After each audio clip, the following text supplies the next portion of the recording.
This is Captain Stuart Walker. After more than 30 years of flying, he knows a lot about turbulence. And there's more than one type. We've actually got the winds coming from all different directions of the airplane. He's here to explain the main types of turbulence, how they impact your flight, and what he and you can do to get the smoothest ride. There's many types of turbulence that we can find out when we're flying, but the four main types are clear air turbulence, thermal turbulence, mechanical turbulence, and wake turbulence. Clear air turbulence is exactly that. It's clear, it's air, it's turbulent. Meaning it may look clear outside your window, then the plane starts to shake. Ideally, if we're traveling, we've got a nice tailwind, and if we've got the jet on our tail, we might have 150 knots of extra ground speed just because of that tailwind. But if the jet stream veers off, I'm going to lose some of that tailwind. And as I do, I change the dynamics of the airplane, and basically I can get a rocking motion, or I can get a large pitch up if it's a shear from another crossing wind. So what's happening here has a lot to do with jet streams, those invisible rivers of air that encircle the globe. And when they are bent and turned, they create shears in the air, and those pockets of shear are where we're finding that clear air turbulence. So we've got 150 knots off the left wing, and all of a sudden it's shifting to a tailwind. We're expecting that it's probably going to have a little bit of a shear. But clear air turbulence is tough to predict, Walker says. Pilots rely on modeling, graphical displays on board, and information from dispatchers to try to avoid turbulent areas. The good news about clear air turbulence, though, is it typically does not last but a couple thousand feet. So if we just descend a couple thousand or climb a couple thousand, we can usually fly out of some of that rough air. Thermal turbulence is just the opposite of clear air turbulence. We can see it. That's because it's caused by rising warm air, or thermals, which can create clouds. Cumulonimbus clouds, the kind that carry thunderstorms, are the biggest concern.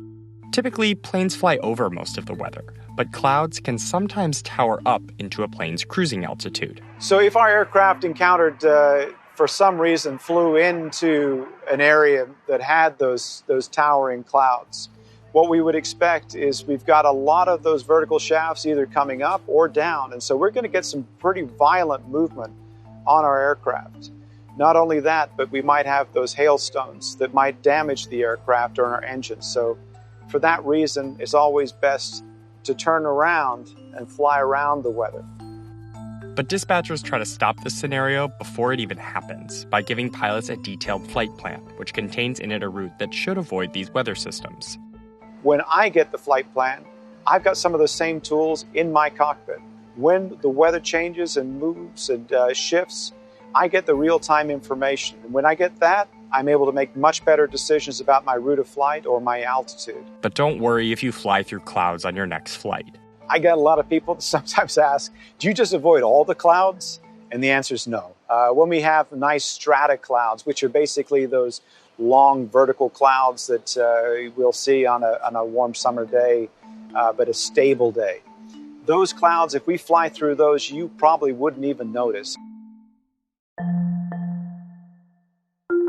Mechanical turbulence has kind of a funny name, but it's exactly that. There's something mechanically in the way of that wind that's blowing. Down at lower altitudes, it might be trees, it might be buildings, it might be hills. Up at higher altitudes, it could be something a lot more than just the trees and the hills. It could be the Rocky Mountains. The Rockies can create what's called mountain wave. It happens when air blows over the mountains and falls down the other side, creating rotors of air that are then carried up into the jet stream, sometimes hundreds of miles from the mountains.